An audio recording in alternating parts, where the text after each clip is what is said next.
Namo Vishnupadaya Krishna Prestaya Bhutale Srimate Swami Iti Namine Namaste Saraswate Deve Gauravani Prashanine Devi Sreshta Punyavade Paschatade Srathaine Jaya Sri Krishna Chaitanya Prabhu Nityananda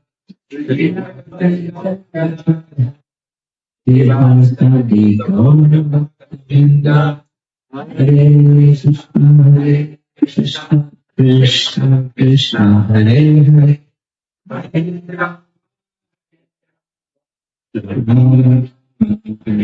Hare.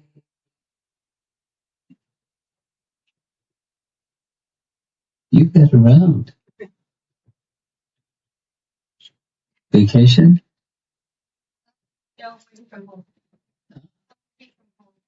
You're working from home. Okay.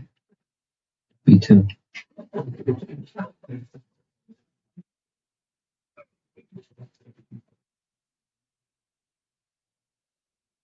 Working from an airplane.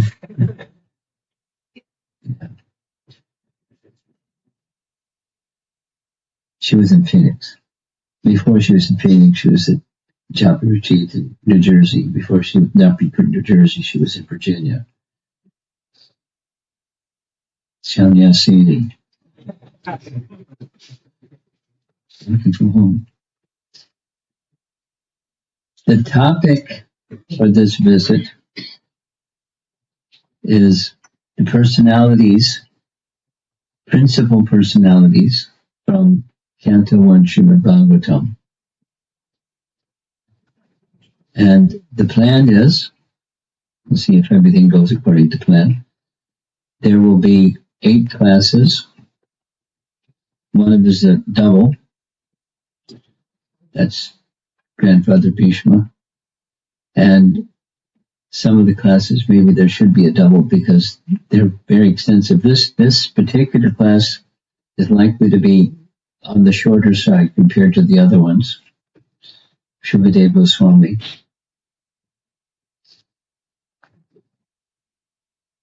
But we'll begin because, as we know, Srimad Bhagavatam is the speaker of Srimad Bhagavatam. Sukadeva Goswami is the speaker of Srimad Bhagavatam. And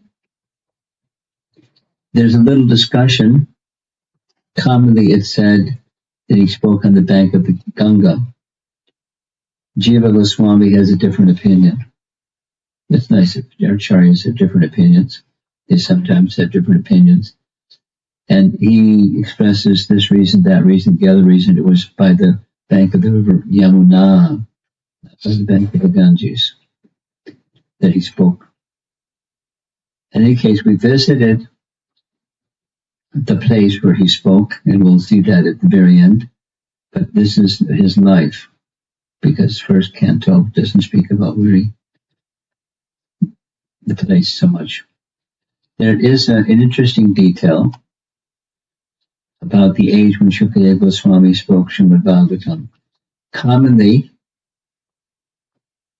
we're used to hearing at least, he was 16. But there's information that indicates he was much older than 16. And here's some of that information. He was present, the events that took place long before departure of grandfather Bhishma. For example, according to Bhagavatam, Shanti Parva, he was also present at the Rajasuya Yagya. The Rajasuya Yagya took place before grandfather Bhishma departed. It was way back. He was present. Srila Prabhupada's Bhaktivedanta purport from Canto 3, Chapter 31, purport to text number 20. Sukadeva Goswami remained for 16 years within the womb of his mother. He did not want to be entangled in false bodily identification. After cultivating such knowledge within the womb of his mother, he came out at the end of 16 years and immediately left home so that he might not be captured by the influence of Maya. So that was, he left the womb of his mother when he was 16 and did a bunch of other things. So two times 8. Usually it's 16, right? Varsham, 16 years old. So the contradiction is resolved in a very simple way by the simple Sanskrit word eva. So dasha, varsha, vyavasikam, eva stita. He, Sukadeva, was situated eva, as if 16 years. So there's one of the commentators on the Bhagavatam, Giridhalal Goswami, makes this particular point. It's resolved that he was as if 16. It's a detail, but it's a question, how old was he when he spoke the Srimad Bhagavatam? Don't sit right by the entrance into the temple room. Come forward. Thank you very much.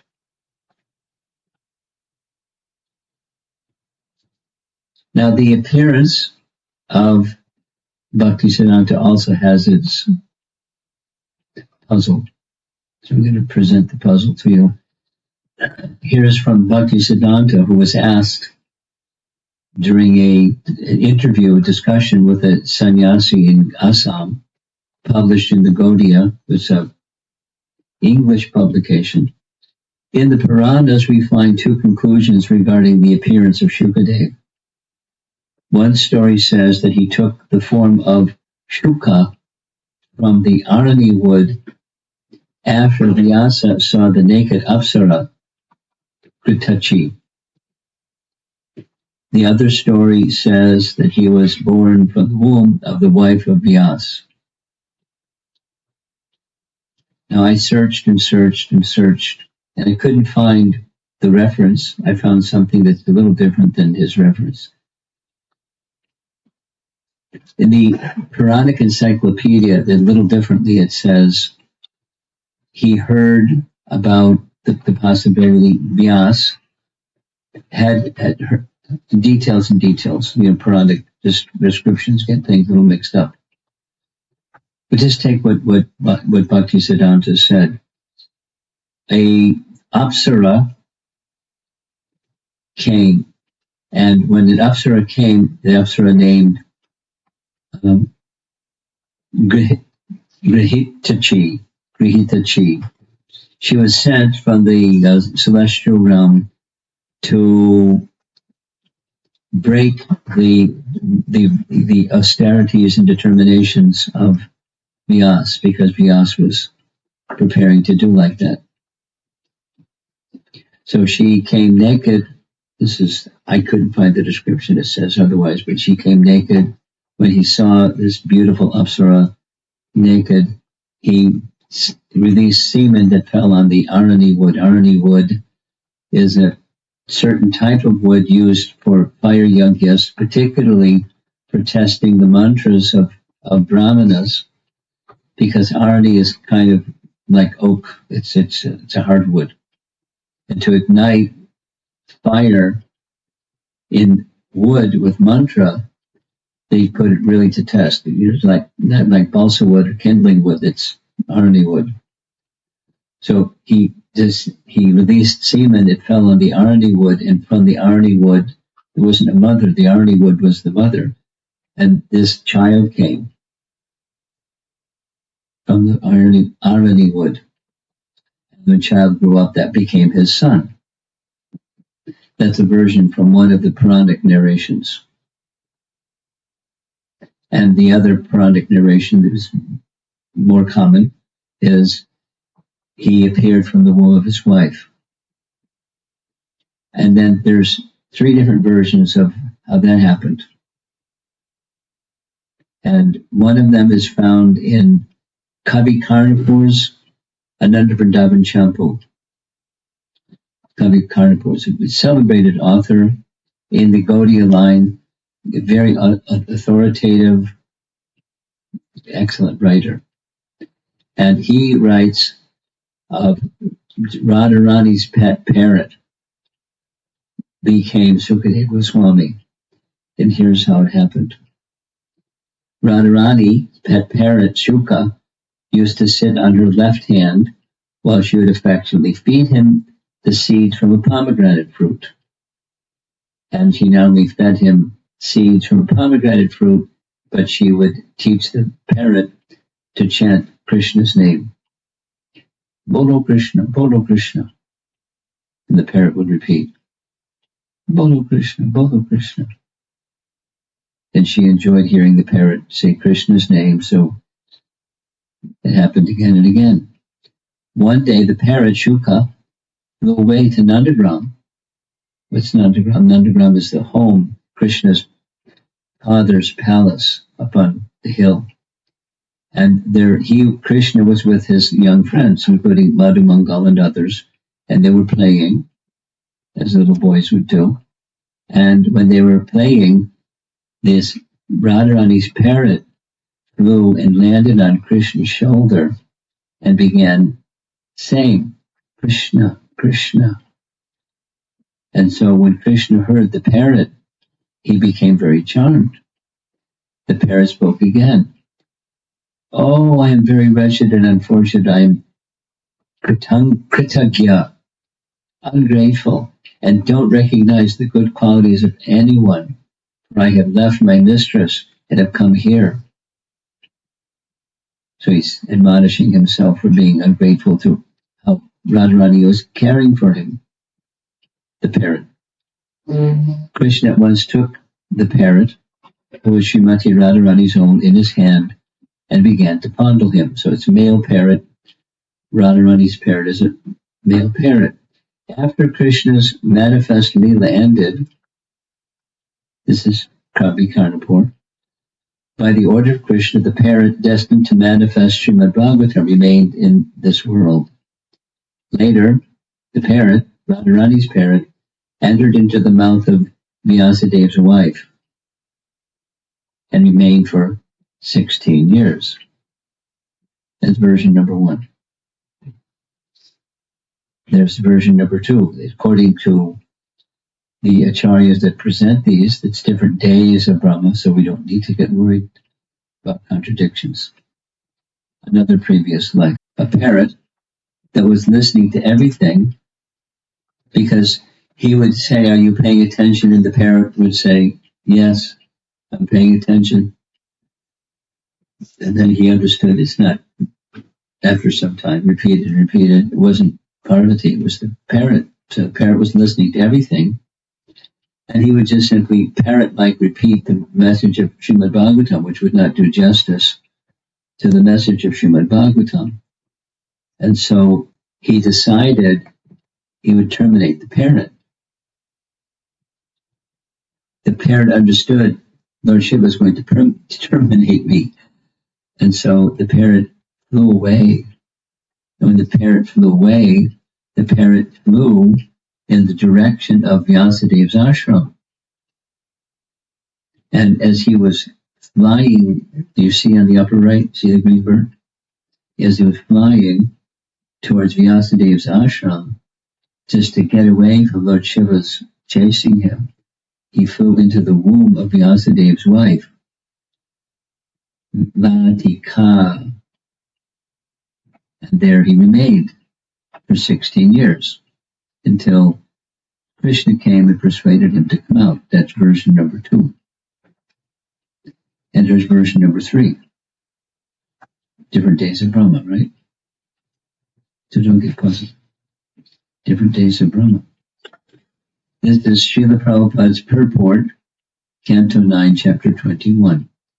Sukadeva, the son of Vyasadeva, is described in great detail in Brahma Vaivarta Purana. There it is said that Vyasadeva maintained the daughter Jabali. So Vatika was the daughter of Jabali as his wife. And that after they performed penances together for many years, he placed his seed in her womb. So this one, he did just a sukha that flew in her mouth. He impregnated her after some time. The child remained in the womb of his mother for 12 years. Different number. No. 16 becomes now 12. Different days of Brahma, it's okay. And when the father asked the son to come out, the son replied that he would not come unless he were completely liberated from the influence of Maya. Vyasadeva assured the child that he would be uninfluenced by Maya, but the child didn't believe him because his father was attached to his wife and children. How you can make this promise? You're attached, so he wouldn't come out. So what's the poor father going to do? The poor mother for 12 years. Mothers, consider 12 years. So what did he do? According to Brahma Vaivarta Purana, he went all the way to Dwarka and explained that this situation to Krishna. Krishna came all the way to his ashram, to his cottage, and he assured the child directly. That's this painting that's celebrated, assuring the child in her womb that he won't be influenced by Maya. The child became convinced when Krishna spoke, so he came out. And according to this Brahma Vaivarta, there's a long description, it's a very long description. Jiva Goswami presents it in his Bhagavad Sandarbha, a whole long section, very, very long. I'm just summarizing. And he concludes, "Oh Vyas, your son speaks attractively like a parrot. He should be called Shuka."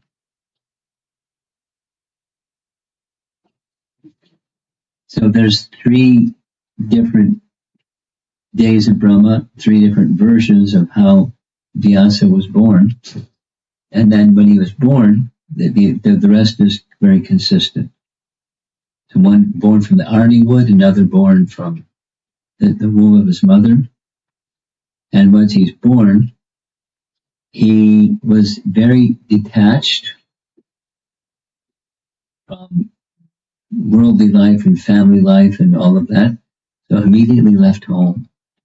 Now the description that we hear is when he left home, his father immediately was chasing after him. Come back. My dear son, come back. You know what it says? He didn't hear a reply. He just heard the echo of his own voice from the trees in the forest. Meaning, no response. And Sukadeva Goswami left. Further is described as the painting shows, he passed by a lake. And when he passed by a lake, he's completely naked. He hasn't gotten his set of clothes yet. So as he's passing by the lake, the ladies in the lake that are bathing without clothes, they didn't cover themselves because they could understand his detachment from worldly attraction. But when his father came, because he's a grahastha, they gathered up their clothes and covered their bodies, because he's a grahastha and he makes those kinds of distinctions. That's where you see the reference 1, 2 to Bhagavatam. That's very early in the Srimad Bhagavatam. So he just left and he didn't return. And Vyasa was in big anxiety. He's a Brahmana father, and he feels the responsibility to train his son, although he's already shown that he's detached from worldly affection. He wants to train him in Brahminical culture. And so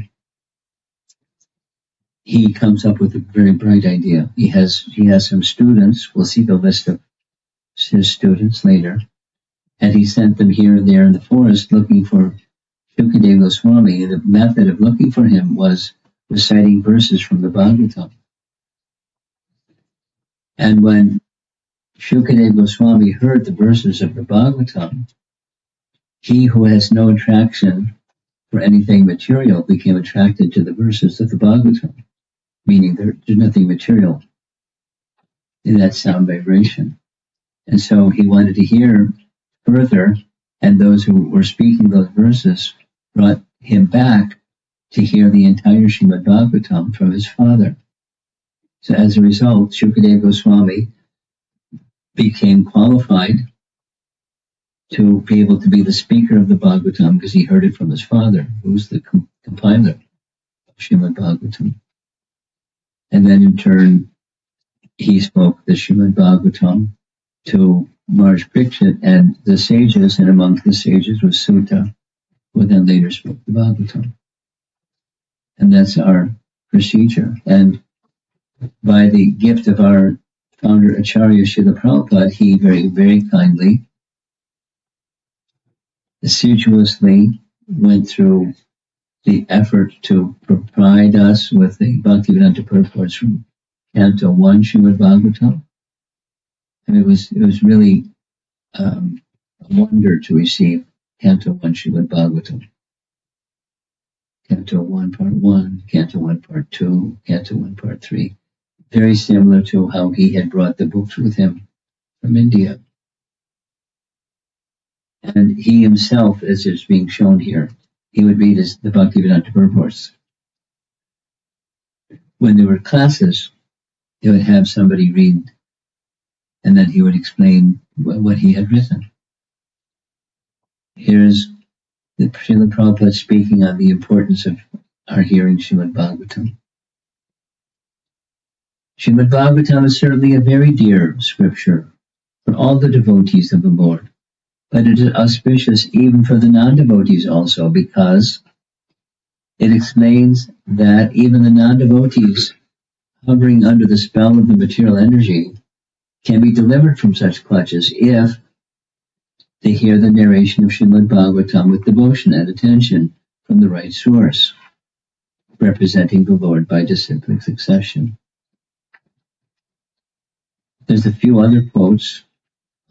Next one is from Bhaktisiddhanta, quoting on the title of the book, "No other book like the Bhagavad." That's Srimad Bhagavatam. Even if all the books of the world were to be burned, there would be no harm, provided one treatise was left, Srimad Bhagavatam. Don't sit right in the door. Thank you. Even if thousands of learning centers were to be abolished, there would be no feeling of inconvenience, provided the reading and teaching of the Srimad Bhagavatam continued, placing the Bhagavatam in a very special position.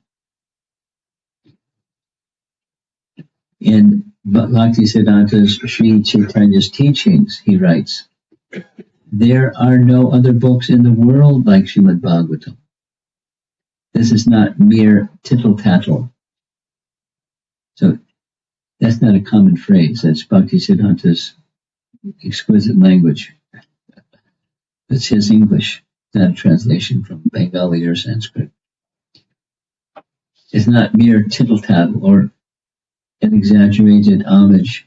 If one reflects on it in a truly impartial judge, one will realize that there has not been, nor will there ever be, a book like the Bhagavatam.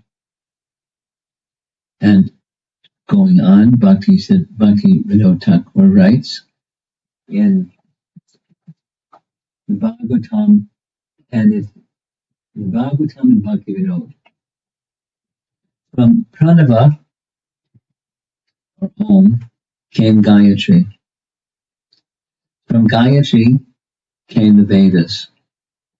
From the Vedas came the Brahma Sutra. And from the Brahma Sutra came the Srimad Bhagavatam, which has brightly risen like a Satchitananda sun. Those who have eyes should see, those who have ears should hear, and those who have mind should meditate on the topics of Srimad Bhagavatam. So, introduction to Krishna Samhita. It is a very nice understanding that I like very much. Sanatana Goswami. I like telling the story. But Sanatana Goswami was born in a Brahmin family and was trained as a Brahmin as a young boy. And when he was still in his study stage, he was 16, he had a dream. And in his dream, a Brahmana came and gave him a copy of Srimad Bhagavatam. Now it's not like in a cardboard box and printed, it's and bound and color plates and just the way things were done at that time, and done on palm leaves and so forth. That's what he was given. And he woke up and he was startled. And later that morning, as the morning was going on, this very same Brahmana came to him and gave him Srimad Bhagavatam, the premonition in his dream. When he obtained the Bhagavatam, Sanatana became ecstatic and immersed in the ocean of prema. And from that time, he began reading Srimad Bhagavatam daily. 16.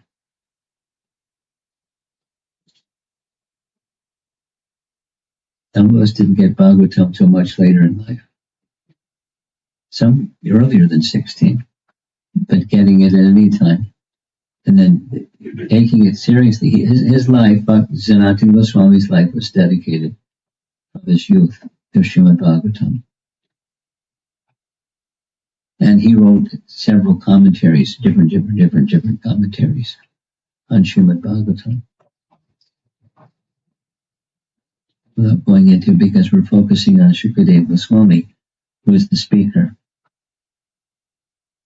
In our particular Srimad Bhagavatam, there's another presentation, which I'm not going to do, but there's many iterations of the Bhagavatam.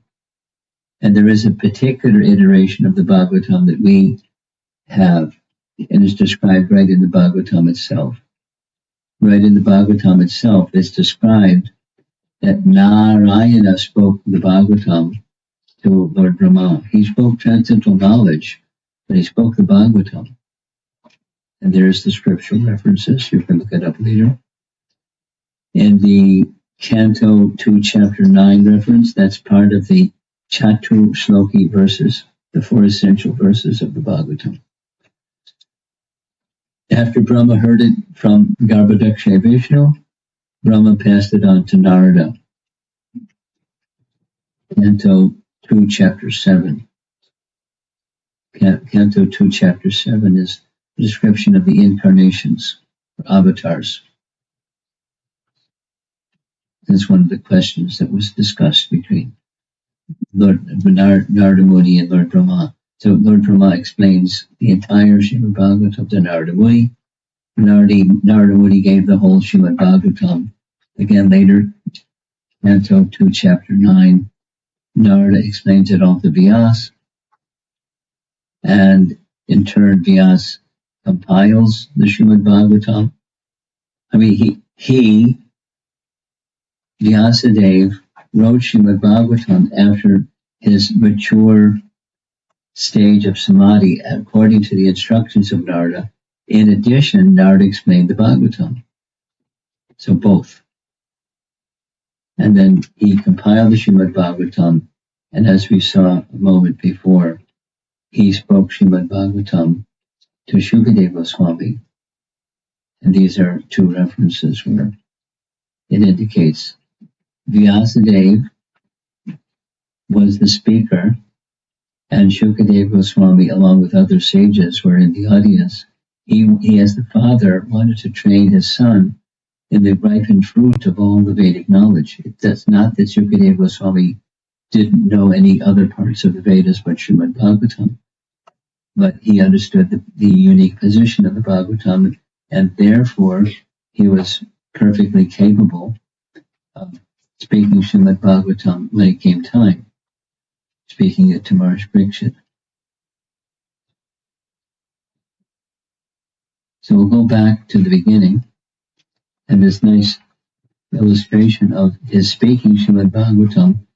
He was already a celebrated personality, Sukadeva Goswami, and the circumstance under which the Srimad Bhagavatam was spoken was Maharaj Parikshit was cursed. We'll hear about Maharaj Parikshit tomorrow evening. Maharaj Parikshit was cursed to die by the bite of a snake bird in 7 days. And so he knew his days were numbered. Most of us don't know. Some persons know. Some persons, at least they know. There's a nice devotee who I've known for 3 decades, and we spoke yesterday, about his wife has some particular disease, not the name of the disease, and it's an irreversible disease, and it quickly debilitates. The mind works, but the body stops working, and it's just the body will shut down. So his wife is on notice too, like Sukadeva Goswami, like Maharaj Parikshit, on notice. But his was very short notice, 7 days. And so he, the king, renounced his kingdom, turned the kingdom over, we'll hear this tomorrow, to Abhimanyu, to his son. And he renounced his royal attire and his crown and his possessions and everything. And Janamejaya was his son's name. And he went by the side of the Ganges or the Jamuna, depending which acharya you hear from. And he invited all the sages to come and bring auspiciousness and give them instructions how to meet death in 7 days. So when they all were assembled, you see the nice BBT painting, different sages by name, very celebrated personalities. But as soon as this young boy whose physiognomy looked like, or as if 16, came on the scene, they immediately stood to honor him.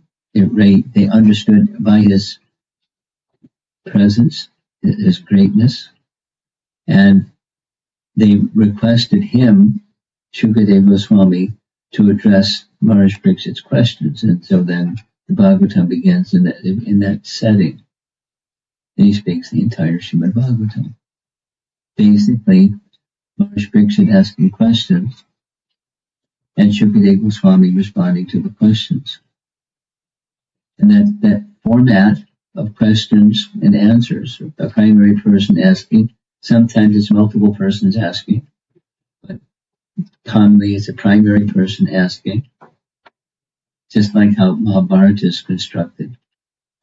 There's details, but there's a person asking and a person responding.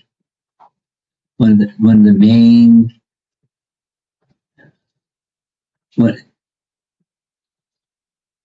there are two main speakers in Mahabharata. One is Vyasadeva himself, and another is Vaishampayana. Vyasadeva spoke himself to Janamejaya. He requested Vaishampayana to speak to Janamejaya, the rest. The Mahabharata history. But the beginning part, he personally spoke. So it's common format, questions, answers. And that's the format the Bhagavatam follows. And it is appropriate because to get good answers, you have to have good questions. If you have good questions and a proper speaker, you get good answers. So the questions raised by Maharaj Parikshit, we'll hear tomorrow, were questions that weren't just his situation, but he's the king. He's a qualified king. So he, the qualified king, is concerned about the entire population, everybody. So he is about to die, and he's asking what's good for everybody, because that's the kind of person he is. He's a qualified king. And Sukadeva Goswami gives answers. We get a sense, similarly, in Bhagavad Gita, when Arjuna is asking, it's for himself.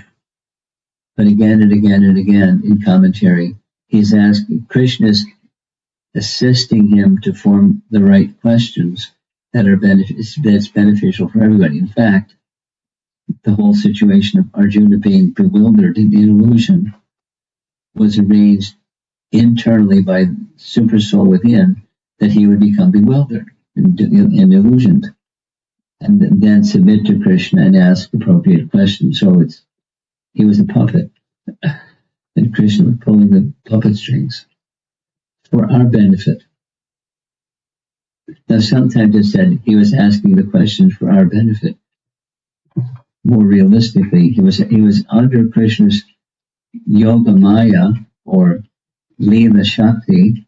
We're discussing this in the car a little bit. We're getting off topic, but it's not exactly off topic. It's just a detail of the main topic. In the topics, because the Bhagavatam, in essence, is about Krishna and Krishna's devotees. Bhagavatam, in essence. There's many, many, many, many topics. But those many, many, many topics have a source, and the source is Krishna. And those who are in relation to Krishna. Or those who are in relation to those in relation to Krishna. So that's the Srimad Bhagavatam, and Sukadeva Goswami is the speaker. And according to Krishna's desire, everything happens. We'll see it the other way. If Krishna doesn't desire, nothing happens. We may desire X, Y, Z. If Krishna doesn't desire X, Y, Z, it doesn't happen. And if Krishna desires X, Y, Z, it happens. It's his HH Shakti. And when Krishna desires, his internal, his Swarup Shakti, his spiritual potency, knows what he desires. He doesn't have to even say, hey, Swarup Shakti, can you come here a minute? I got some service for you. Sometimes he does like that explicitly. But otherwise, he doesn't need to. He just has a desire. She understands. And according to her understanding, she makes the arrangements. We commonly say that's the internal potency, or Swarup Shakti, or Yogamaya potency of Krishna. And then the Yogamaya potency has sub-potencies.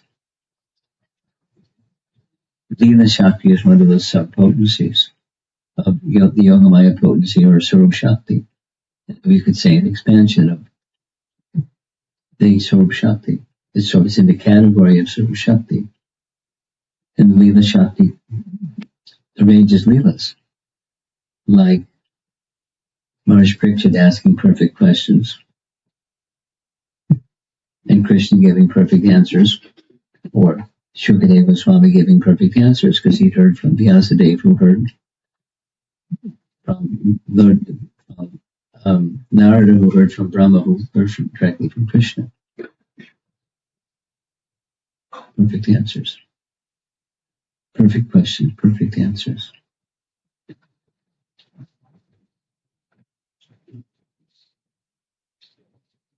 There's a BBT publication by that name. Who's asking the perfect questions? Bob Cohen or Brahmatirtha. So I invited. This.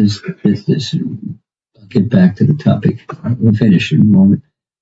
I invited Brahmatirtha to come take part, leaving Florida in January,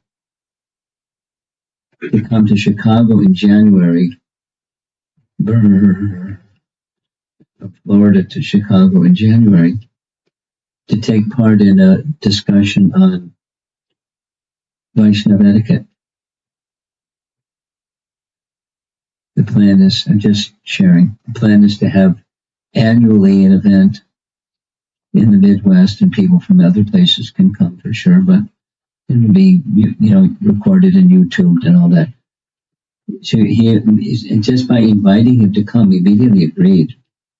And the organizer of the event said, "Oh, I've always wanted to meet perfect questions, perfect answers."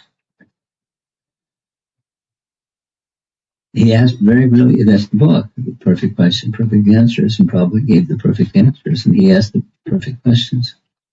And because of that spirit, he's an ecstatic devotee, doing so much service at an elderly age.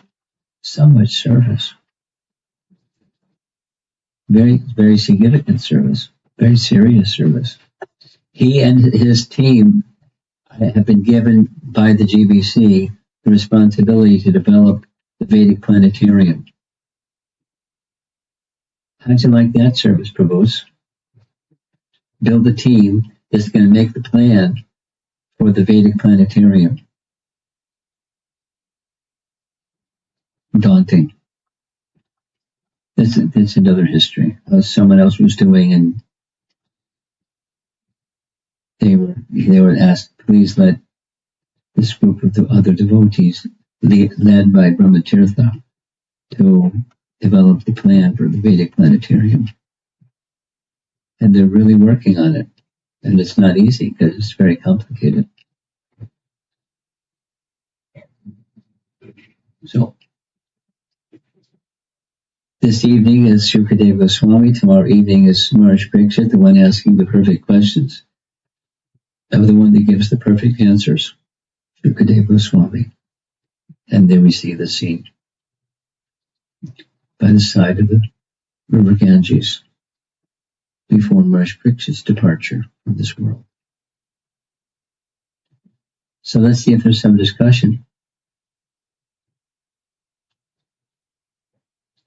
Now, there are fewer people in the room than when we started, but I'll let you know.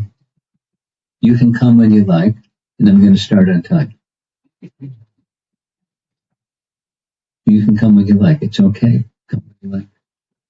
I'm going to start on time. And our driver, Bhakti Rasa, she was right on time. There was a car accident on the way over here, so we got delayed a little bit. But barring car accidents in front of us, we'll be on time, and you come when you like. It's all recorded. The parts you missed, you can hear later. It's fine. Come on time, please. Because meetings, we're going to start on time. Let's see if there's some discussion on topic discussion, Sukadeva Goswami topic. Yes. So you speak up? There's a microphone, but you speak up. Go ahead. You have a strong voice. Thank you so much for the wonderful lecture and all this. So I have a question regarding three Shaktis. Regarding what? Three Shaktis, Krishna's energies, Swarupa Shakti, Shakti, and then Leela Shakti. Okay. So I want to ask you, Guru Maharaj, Yogamaya Shakti. Can you use the microphone now that you have it? Thank you. Yogamaya Shakti and Leela Shakti are the expansions of Swarupa Shakti. Yes. They're different. One's an expansion of the other, and the other is a sub. Leela Shakti is a sub-potency. of Yogamaya. And Yogamaya is a portion of Swarup Shakti. That's the language used by the Acharyas. So just like, may help you to understand. In Krishna's pastimes in Vrindavan, who is Yogamaya? She has a name. Purnamasi. And one of the persons who Purnamasi the go-to person for Purnamasi is Vrindadevi. So Vrindadevi is the manifestation of Krishna's Leela Shakti. Now sometimes Krishna just goes to Vrindadevi and says, Vrindadevi, figure this out, please. I mean, it's his potency. He doesn't need to ask her to do anything. He can just do. But he gives her some service. It's pastimes. So Leela Shakti is a subset of, so they're a good team. Yogamaya or Purnamasi and Vrindadevi, they do stuff together all the time. They have a little huddle and they make a plan, and Vrindadevi goes off and does it according to Yogamaya's plan, according to Purnamasi's plan. So she's a subset of Leela Shakti is a subset. This is my understanding. Now, there could be somebody else that explains it differently, and that's quite okay. This is my understanding after lengthy study. Subset and of Yogamaya is Leela Shakti. And Yogamaya is a portion or an aspect of Swarup Shakti. Could you please also clarify, Guru Maharaj? Could do what? Swarupa Shakti. What is actually the Swarupa Shakti? It means Swarupa, Krishna's own potency. Swarupa Shakti. Krishna's Swarupa Shakti, his own potency. Krishna's own potency. So what does it actually do? Don't put it so close. Yeah, what does it actually do? What is it actually doing? Whatever Krishna wants, that's what he's doing. It's his potency. She wants to serve him. He wants some service. She does it. Whatever it is that he wants. There's other language, such as Sankalpa Shakti. It's very similar. It's a different term because it's slightly different, means a slightly different thing, but it's essentially the same thing.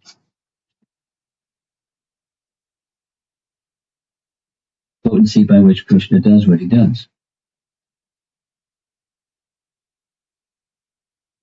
Someone else? Thank you so much. Up front? Middle? Okay, right over here. Go ahead. Hare Krishna, Guru Maharaj. On topic, please. So that question wasn't on topic, but Yes, this is on topic. Thank you for sharing the different stories of the appearance of Sukadeva Goswami. And in one such a story, you mentioned the parrot Suka heard from Shiva, right, when he was narrating that story to Mother Parvati. I'm listening. And then he flew towards and went into the wombs of Vyasadeva wife. Yes. And so he received that Bhagavatam knowledge, complete Bhagavatam, he heard from Shiva himself. Yes. And then when he came out, and he was brought back again Yes. in front of his dad to listen to the entire set of Bhagavatam again. The detail, what you recited is what I know. You just repeated what I know. You're asking.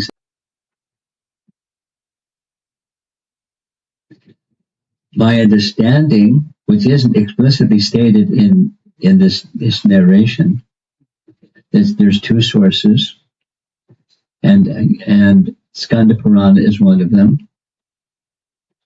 And it doesn't say after he came out of the womb of his mother, was he again instructed in the same Srimad Bhagavatam that he heard from? That's your question. That he heard from Lord Shiva. That's your question, and it doesn't say.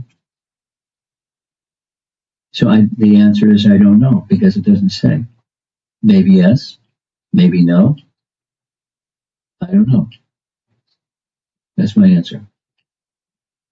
I know what I know. I know what the text says. Thank you, Guru. Okay.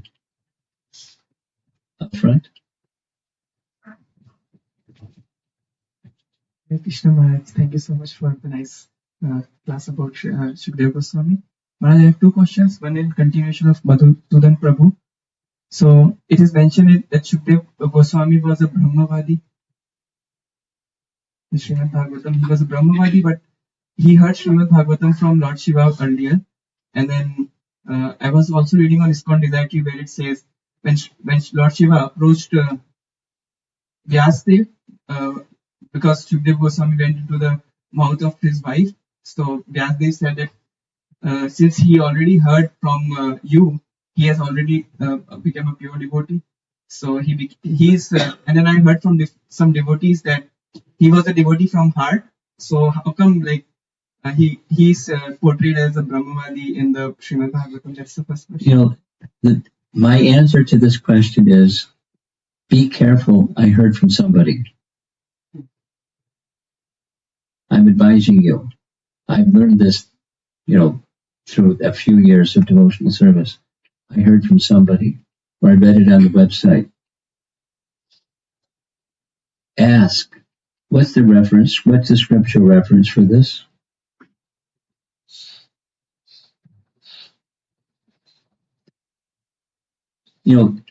What's common understanding may be a misunderstanding, because it's said again and yet again and yet again. The first time and then the second time and the 100th time, it may be a misunderstanding. It just gets repeated again and again.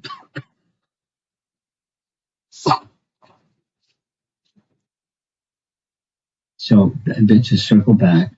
And when you read something or hear something from somebody, ask them or ask yourself, where does this come from? What's the authentic source for this? I can give an example. I'll give one. There's many examples. I'll give one example. I've been practicing Krishna consciousness for a number of years, like good number of years.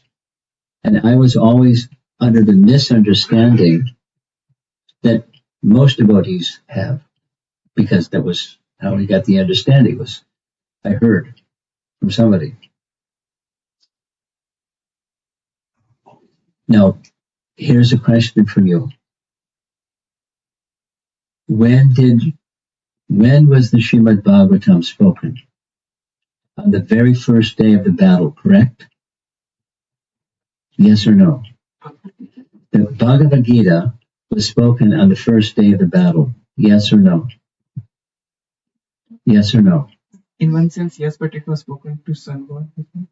No, but okay, aside from the sun god, spoken to Arjuna on the battlefield, the first day of the battle. Correct or not correct? Correct. Moksha Ekadasi is not first day of the battle, correct? So we celebrate Moksha Ekadasi, calling it the advent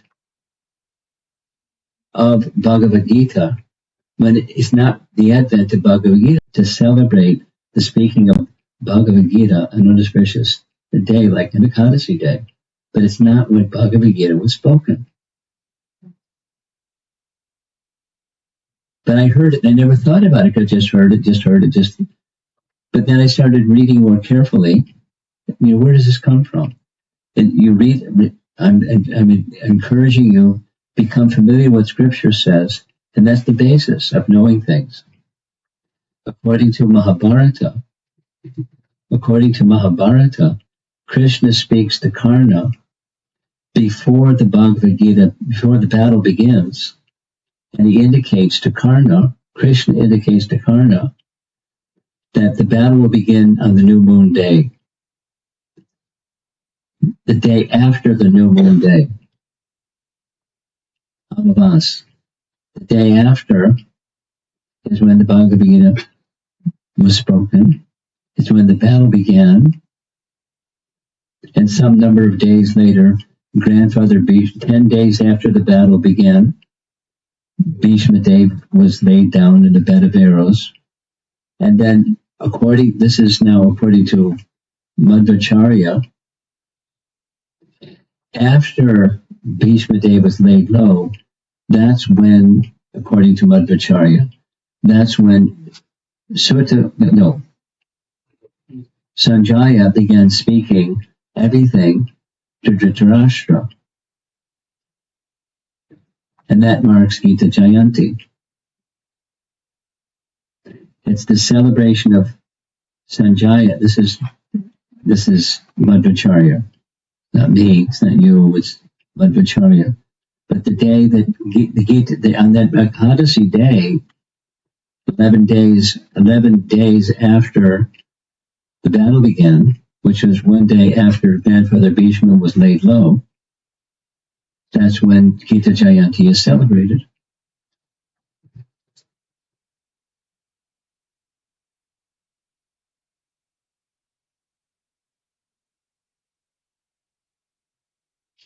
And Madhvacharya, anyway, there's many other ideas out there. If Bhagavad was spoken way back then, why is it became Moksha Ekadasi that is celebrated for being when it began speaking? And there's this idea, there's that idea, but predating this idea, that idea, which are more modern ideas, Madhvacharya long ago stated why it was celebrated on Moksha Ekadasi, although it was spoken before then.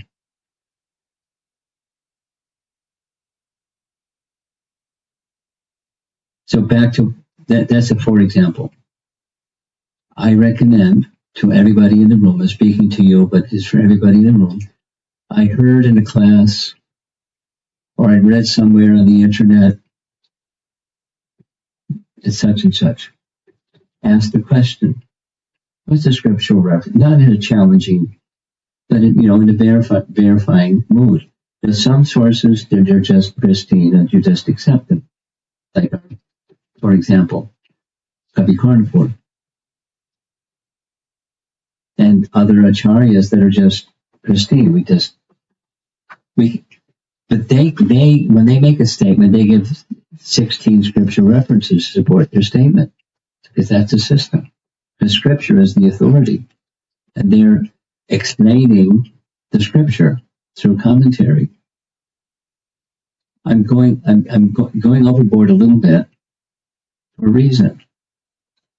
There's a lot of confusion when you this site and that site and this person, that person. Be careful where you hear from, and when you hear from, it's perfectly appropriate. What's a scriptural reference? Just like her question. What happened after? Oh, excuse me. Madhusudhan's question. What happened after? I don't know. Because if I said X, then it's X. But the truth is, I don't know. And I know what our acharyas say, what scripture says, those two things, two sources. It's very interesting about Bhagavad Gita. Thank you very much. The second question in Bhagavatam, it's, I think, in few verses later, it is said that in the assembly where Sukadeva Goswami was speaking, there was Narad Muni, Vyasadeva as well. Is that correct? So if that's correct, I forgot. It said in one of the verses, but I wanted to ask then, those Narad Muni and Vyasadeva were there in the assembly beforehand, right? So when Sukadeva Goswami came, how come there was a discussion between what is right? Because I think few verses before, it says that the sages were discussing what is right, and they were telling different things to Maharaj Parikshit, that you should do this, you should do that. I'm not clear what you did. The scene is clear. What your question is not clear. So my question is, even though Vyasadeva, who actually spoken Srimad Bhagavatam to Sukadeva Goswami, and Narad Muni was also there, who heard Srimad Bhagavatam from. Okay. Are you sure? No. I'm not sure either. Sages, but the names of the sages you mentioned, I don't know if those sages were present.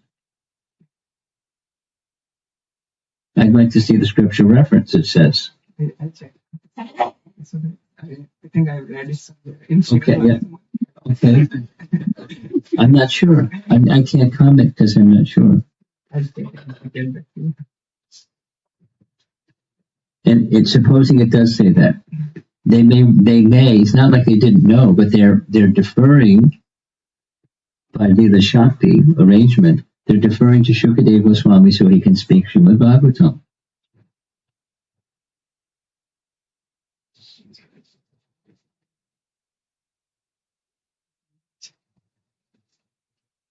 It's perfectly appropriate.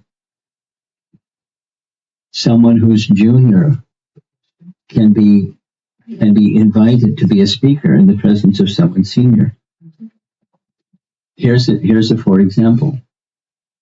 For example, when Bhishma Dev is departing, Krishna inspired Yudhishthira not to ask questions of Krishna, but to ask questions of Bhishma Dev.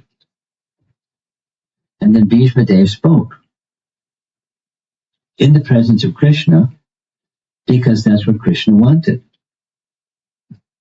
So it's perfectly okay if senior persons defer to a younger person because they want the younger person to speak and be honored. There's multiple layers of reasons why that might be the case. So, but I don't know if it's the case that Vyasa and Narada were amongst the sages that were present, and they deferred. If they did, if they were present, it's quite okay.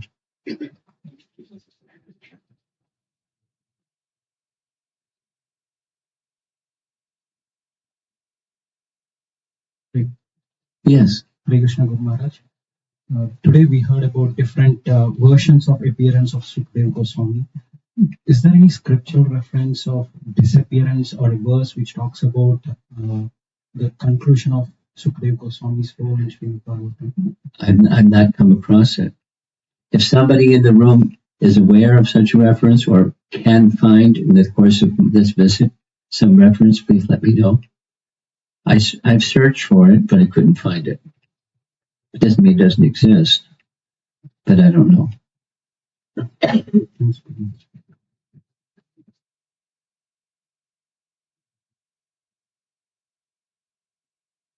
Krishna Guru Maharaj. Just a clarification question. I might have missed the detail. So the sages had gathered because of the desire of Parikshit Maharaj, or Parikshit Maharaj stumbled into the assembly of sages where he got the opportunity to ask these questions. He invited them to come. They knew, and he invited both. And the purpose was not just answer some questions; it's create auspiciousness. When someone is going to depart, many people will come to visit that person who's going to depart to offer their respects and such. But by his presence. Have you ever? I have. Ever been in the presence of someone who's very cultured person, a highly elevated spiritual person, just being in their presence? You feel it. You feel it.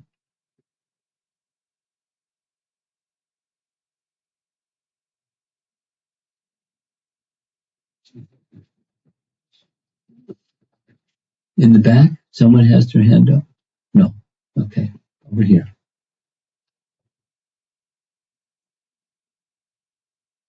Hare Krishna Guru Maharaj. It's turned off. Okay. Hare Krishna Guru Maharaj. Thank you so much. I wanted to just see one slide that you had on the passing. Hare Krishna Maharaj. Do we know? Hare Krishna Maharaj. Do we know of the verses which Sukadeva Goswami heard from Vyasa's disciple? I read it somewhere. Yes. Okay. Yes. Go ahead. I just want to add to my question. So one of the verses I remember, A little further away from your mouth, thanks. one of the verses actually they have spoken is Baraha Pedam Tavaravapu Karnayo Karnikara.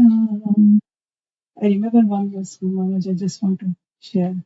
So you look it up, Okay. and you send me the reference, not just what the verse is, but that's one of the verses that was recited.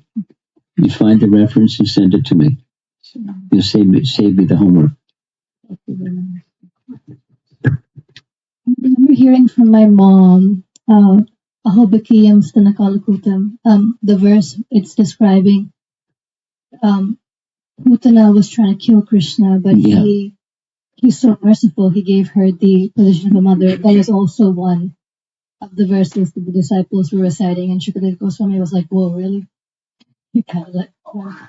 So get your mom. Yeah, I'll get her. To give the reference that says that's one of the verses, and then we can share it tomorrow.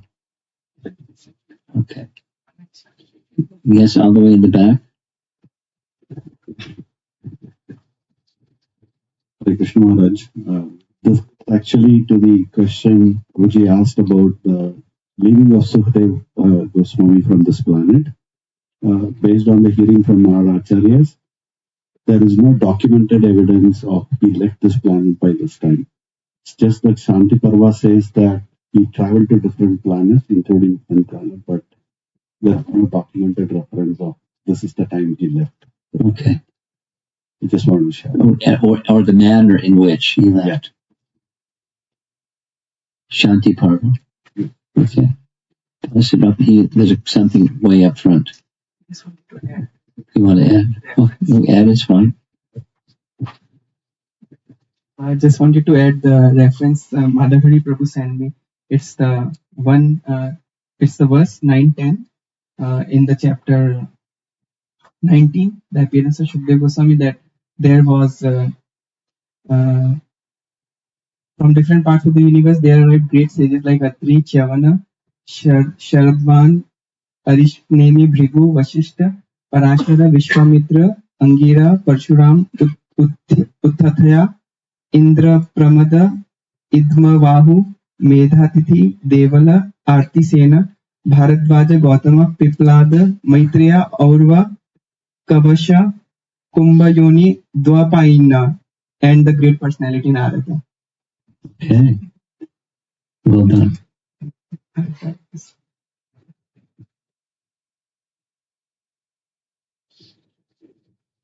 Srila Prabhupada ki. Swami Maharaj. Jai.